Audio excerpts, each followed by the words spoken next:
Then you have a law here that protected the innocent wife. It kept a wife from being falsely charged. If any man take a wife and go in unto her and hate her and give occasion of speech against her, bring up an evil name upon her, and say, I took this woman when I came to her, found her not a maid, then shall the father of the damsel and her mother take and bring forth the tokens of the damsel's virginity unto the elders of the city and the gate.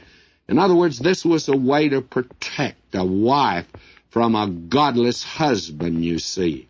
And it was a way that we do not have today at all. God had an arrangement to protect a wife under these circumstances. But suppose a woman was guilty. Then we're told, verse 21, then they shall bring out the damsel to the door of her father's house, and the men of her city shall stone her with stones, that she die, because she hath wrought folly in Israel to play the harlot in her father's house. So shall thou put evil away from you. Now, if a man be found lying with a woman married to a husband, then they shall both of them die, both the man that lay with the woman and the woman, so shalt thou put away evil from Israel. Now, don't go to the 7th of Romans, friends, and say that, well, if a woman has a living spouse, they're not to marry.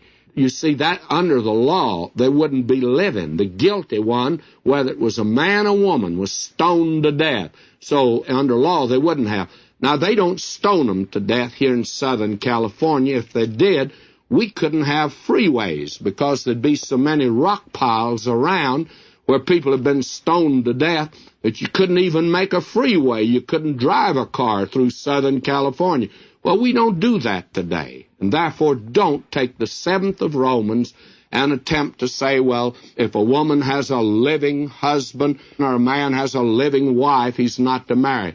You're not stating it scripturally. You see, you should know this passage of Scripture that under the law they wouldn't be alive.